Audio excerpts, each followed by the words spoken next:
শিক্ষার্থী বন্ধুরা, গত 16 জুলাই জাতীয় বিশ্ববিদ্যালয়ের অধিভুক্ত কলেজসমূহ বন্ধ ঘোষণা করা হয়েছিল। এর পরপরই পরীক্ষাসমূহ স্থগিত করে দেওয়া হয় এবং স্টিল নাও বন্ধই রয়েছে কলেজগুলোর সাথে পরীক্ষাগুলো স্থগিত রয়েছে।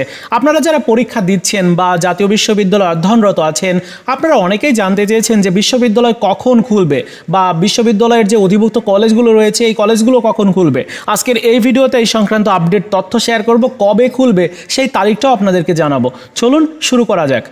দেখুন, আমাদের যিনি শিক্ষামন্ত্রী রয়েছেন তিনি জানিয়েছেন যে ধাপে ধাপে প্রত্যেকটি শিক্ষা প্রতিষ্ঠান খোলা হবে। প্রথমে প্রাথমিক বিদ্যালয়, এরপর মাধ্যমিক পর্যায়ের বিদ্যালয়গুলো, এরপর উচ্চ মাধ্যমিক পর্যায়ের কলেজগুলো, এরপরে বিশ্ববিদ্যালয়গুলো খোলা হবে। সেই হিসাবে আগামী 4 আগস্ট অর্থাৎ আগামী রবিবার প্রাথমিক বিদ্যালয়গুলো খোলা হচ্ছে। তো আগামী সপ্তাহেই মাধ্যমিক পর্যায়ের বিদ্যালয়গুলো খোলা হবে। তার মানে প্রাথমিক বিদ্যালয় এবং মাধ্যমিক বিদ্যালয়গুলো আগামী সপ্তাহে খোলা হবে, আর উচ্চ মাধ্যমিক পর্যায়ের কলেজগুলো তার পরবর্তী সপ্তাহে অর্থাৎ আগামী আগস্টের 10 অথবা 11 তারিখের দিকে খোলা হবে। আমি এমনটা বললাম কারণ আগামী 11 আগস্ট থেকে এইচএসসি পরীক্ষা অনুষ্ঠিত হতে যাচ্ছে। এইচএসসি পরীক্ষাও স্থগিত হয়েছিল এই কোটা আন্দোলনের জন্য। তো এইচএসসি সেই স্থগিত পরীক্ষা আবার 11 আগস্ট থেকে শুরু হবে। তো যদি কলেজগুলো না খোলা থাকে তাহলে কিভাবে পরীক্ষা নেওয়া হবে? অবশ্যই কলেজ খুলবে।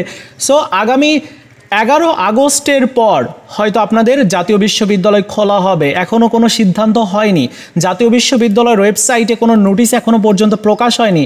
তবে কলেজগুলো যখন খুলবে না তখন কিন্তু অন্যান্য পরীক্ষাগুলোও হবে না। তো যেহেতু এইচএসসি পরীক্ষা হবে ওই সময়টাতে, তাই কলেজগুলো অবশ্যই খোলা লাগবে। সেক্ষেত্রে আগামী সপ্তাহে মানে আগামী আগস্টের 11 অথবা 12 তারিখের দিকে আপনাদের জাতীয় বিশ্ববিদ্যালয় পর্যায়ে যে কলেজগুলো রয়েছে সেগুলোও খুলে দেওয়া হবে বা হতে পারে। তো এই সংক্রান্ত আমি কোনো আপডেট পেলে অবশ্যই আমি আপনাদেরকে জানিয়ে দিব। তবে সর্বশেষ আপডেট যতটুকু পেয়েছিলাম আপনাদেরকে জানালাম যে 11 আগস্টের পর আপনাদের জাতীয় বিশ্ববিদ্যালয়ের অধিভুক্ত সকল কলেজ খোলা হবে। এই ছিল ভিডিও। ভালো লাগলে লাইকস, কমেন্টস এবং বন্ধুদের সাথে অবশ্যই শেয়ার করে দিবেন। ধন্যবাদ।